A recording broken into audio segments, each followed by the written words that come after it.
Hello my dear friends, welcome back to another lecture जिसमें हम पढ़ेंगे ऑर्गेनिक केमिस्ट्री। ऑर्गेनिक केमिस्ट्री में आज हम शुरू करेंगे नॉमेनक्लेचर। उससे पहले एक अपने वो जो कल मैंने आपको लिस्ट बनवाई थी ना, उसमें आप एक और कंपाउंड ऐड कर लीजिए। 1 मिनट।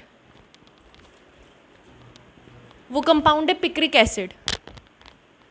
अब बच्चे ये नाम सोच के पता है क्या सोचते हैं कि इसमें एसिडिक ग्रुप, कार्बोक्सिलिक ग्रुप, जिनको थोड़ा बहुत आइडिया है वो अभी इस लेवल पे क्या सोचेंगे कि अच्छा पिक्रिक एसिड है, इसमें COOH होगा। बट कमाल की बात है, इसमें COOH नहीं है।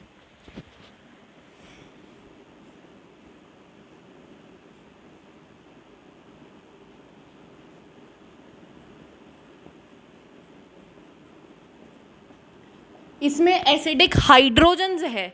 एसिडिक हाइड्रोजन होने की वजह से इसको एसिड बोला। COOH ग्रुप होने की वजह से नहीं बोला, इसमें तो है ही नहीं COOH, तो इसका नाम है पिक्रिक एसिड। तो जब भी कोई एसिड आए तो ये नहीं सोचना कि हमेशा एसिड में COOH ग्रुप होगा। अब हो सकता है मान लो आपको 4 क्वेश्चंस दे रखे हो, ठीक है, 4 आपको बोल रखा हो कि what is the correct formula for picric acid. चारों में यही चीज़ हो, एक में यहाँ पे कीटोन ग्रुप लग रखा हो, एक में एल्डिहाइड लग रखा हो, एक में एसिड लग रखा हो और एक में OH लग रखा हो। आधे से ज़्यादा जनता एसिड वाले के साथ जाएगी। अभी आपको मैं जानती हूँ कीटोन एल्डिहाइड, मैं ये मान के चल रही हूँ कि आपको ज़ीरो से शुरुआत करवानी है मुझे। मैं ये मान के चल रही हूँ आपको एल्डिहाइड भी नहीं पता, कीटोन भी नहीं पता, एसिड भी नहीं पता। जैसे आप थोड़ा आगे बढ़ेंगे मेरे लेक्चर्स में ऑर्गेनिक में, तो आपको पता चल जाएगा कि मैं इस टाइम इस वक्त पिक्रिक एसिड में क्या कहना चाह रही थी। हो सकता है अभी कई बच्चों को ना समझ आए, क्योंकि उनको हो सकता है एल्डिहाइड कीटोन का भी ना पता हो। कोई बड़ी बात नहीं है इसमें, ना पता होना, पता चल जाएगा नहीं पता तो। बट अगर मान लो ऑप्शन आता और यहाँ पे एसिडिक ग्रुप होता, एल्डिहाइड होता, कीटोन होता और OH होता, आधे से ज़्यादा जनता एसिड वाले के साथ जाती, क्योंकि नाम में एसिड लिखा हुआ। बट यहाँ पे एसिडिक हाइड्रोजन होने की वजह से इसका नाम पिक्रिक एसिड। इसकी एक स्पेशलिटी होती है, वो हम GOC में ही पढ़ेंगे क्या स्पेशलिटी है इसकी, ठीक है।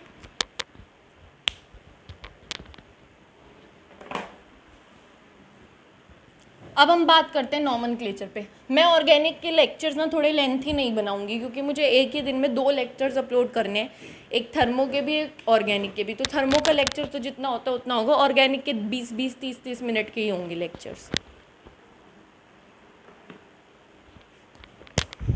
क्योंकि फिर एक दिन में ज़्यादा लेक्चर्स आप भी नहीं देखेंगे ना। क्योंकि याद करने पे ज़्यादा ध्यान दिया करें एक दिन में, rather than only seeing lectures, ठीक है।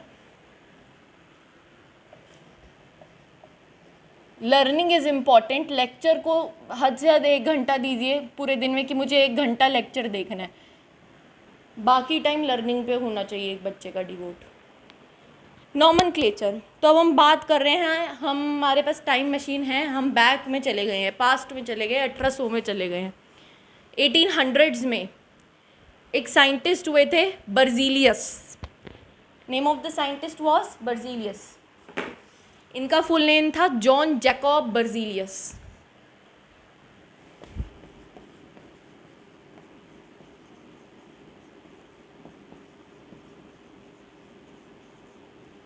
इन 1800s, ओके। एक्चुअली इन्होंने केमिस्ट्री को 2 पार्ट्स में डिवाइड किया था। इस साइंटिस्ट का कंट्रीब्यूशन कुछ ज़्यादा खास था नहीं वैसे, बट हाँ, जैसे हम हर चीज़ से पहले हिस्ट्री थोड़ी जान लेते हैं। इन्होंने क्या कहा कि केमिस्ट्री को हम 2 भागों में बांट सकते हैं। एक तो केमिस्ट्री में जो चीज़ें यूज़ होती हैं और जो फाउंड इन लिविंग बीइंग्स, एक उनमें डिवाइड कर सकते हैं।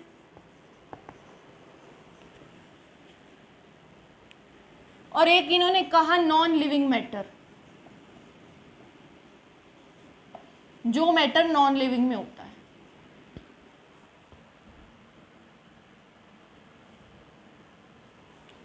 कि या तो जो compound living beings and their remains, मतलब या तो जिंदा लोगों में या मरे हुए लोगों में जो भी कंपाउंड पाया जाता है, उसको इन्होंने नाम दिया कि वो वाले सारे कंपाउंड्स की स्टडी हम ऑर्गेनिक केमिस्ट्री में करते हैं। और कहा कि जो भी नॉन लिविंग मैटर है, मतलब नॉन लिविंग में मैटर प्रेजेंट होता है, नॉन लिविंग में जो कंपाउंड्स होते हैं उनको हम इनऑर्गेनिक में पढ़ते हैं।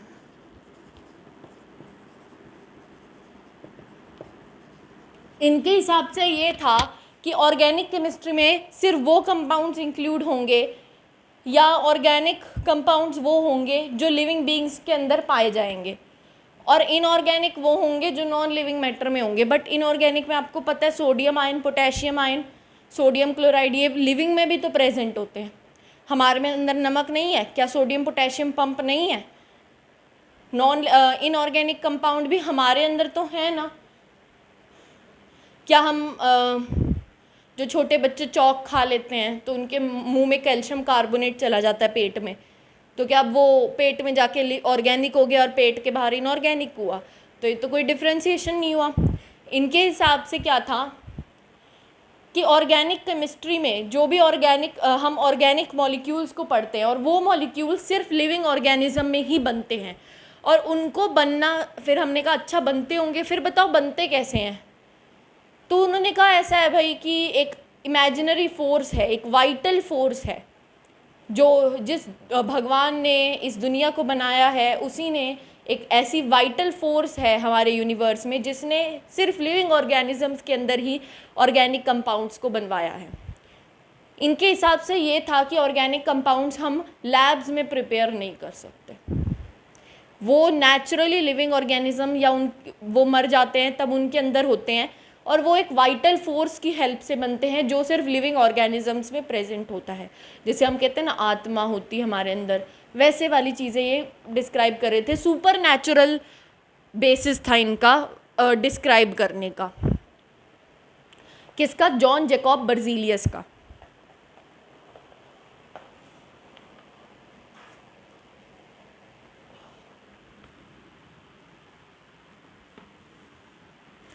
पहले भी काफ़ी चीज़ें यूज़ होती आई हैं ऑर्गेनिक केमिस्ट्री में, मतलब पहले हमने इसको एज अ सेपरेट ब्रांच नहीं पढ़ा था, बट उस समय भी हम ऑर्गेनिक की चीज़ों को, जैसे हम पढ़ते हैं एस्प्रिन, डिस्प्रिन, मैंने एस्प्रिन का पिछले लेक्चर में फॉर्मूला भी लिखवाया था, तो हमने पढ़ा है कि एस्प्रिन वगैरह ये सब पेन किलर्स होते हैं, विलोबार्क होती है एक।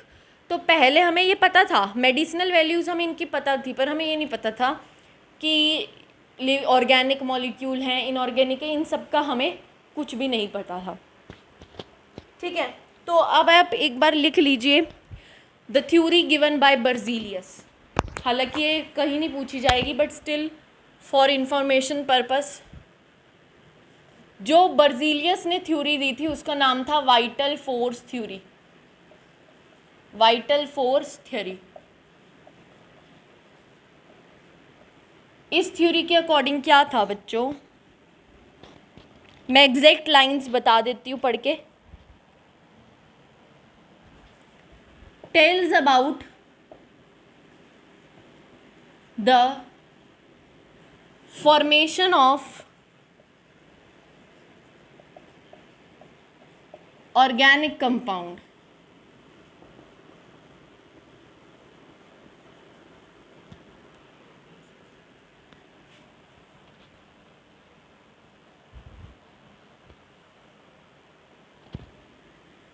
Organic compounds are formed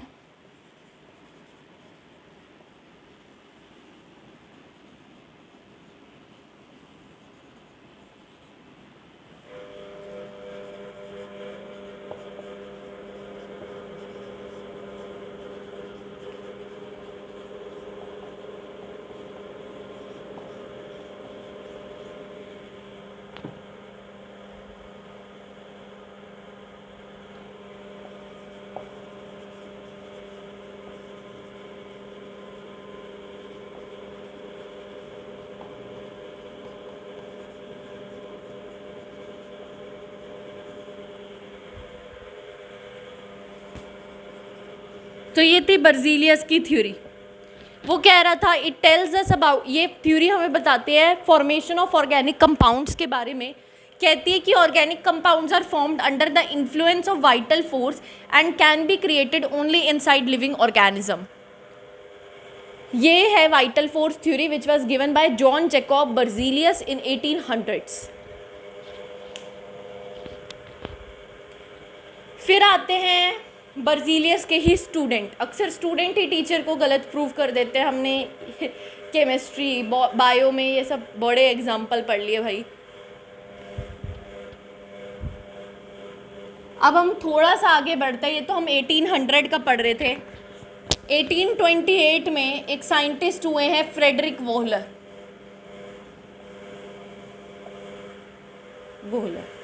वो आराम से आ रहे थे, अपने लैब में काम कर रहे थे। उनका मोटिव था एमोनियम कार्बोनेट का सिंथेसिस करना।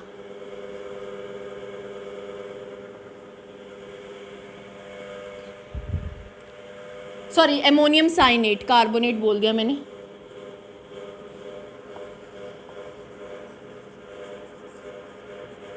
ये था एक इनऑर्गेनिक कंपाउंड। ये क्या था? एक इनऑर्गेनिक कंपाउंड। ये एक इनऑर्गेनिक कंपाउंड था एमोनियम साइनेट। वोहलर की स्टडी चल रही थी इसकी सिंथेसिस पे, ठीक है। हाँ, एक और लाइन, जो ऊपर वाली चीज़ है उसका कंक्लूजन ये है कि बर्जीलियस के अकॉर्डिंग ऑर्गेनिक कंपाउंड सिर्फ लैब्स में नहीं बन सकते, वो सिर्फ लिविंग ऑर्गेनिज्म के अंडर ही बनेंगे।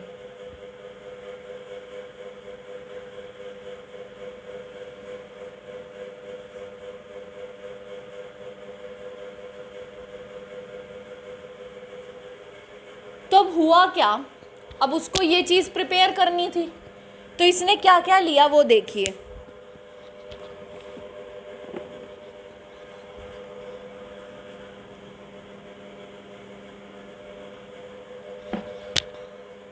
इसने लिया AgOCN प्लस एमोनियम क्लोराइड। इसने ये दो कंपाउंड्स लिए लैब में और बनाया AgCl का precipitate plus ammonium साइनेट।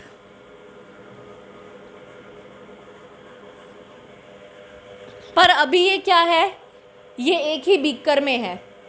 Actually precipitate नीचे है, ऊपर ही है। तो हम क्या करते हैं ऐसे केसेस में, इनको सेपरेट करने के लिए फिल्ट्रेशन।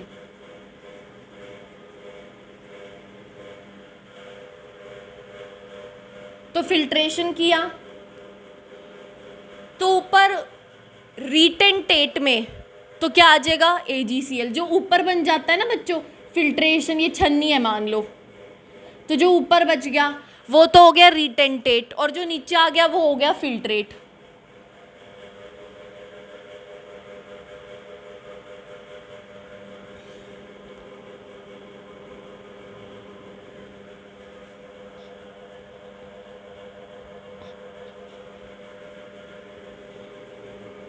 तो ये भी एक्वस था, ये भी एक्वस था, ये भी एक्वस आया, तो ये आ गया NH4OCN एक्वस।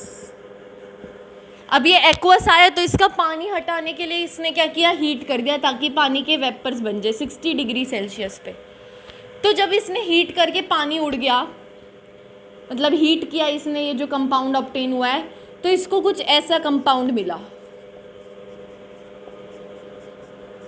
अब आप देखिए, ये जो फॉर्मूला है और ये फॉर्मूला सेम है।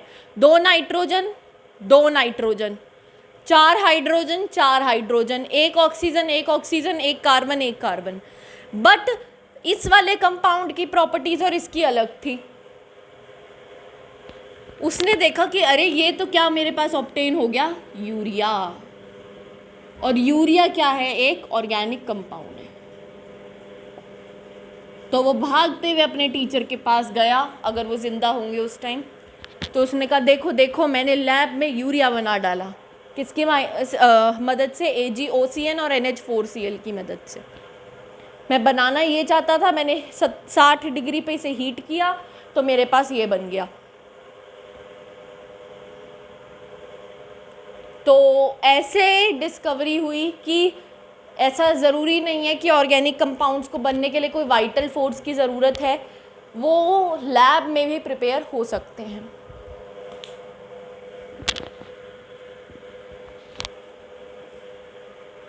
ठीक है, तो ये पूरी कहानी थी। 1 मिनट। आज तो हमने सिर्फ ये कहानी पढ़नी है, कल मैं थोड़ा लंबा लेक्चर बनाऊंगी ऑर्गेनिक का।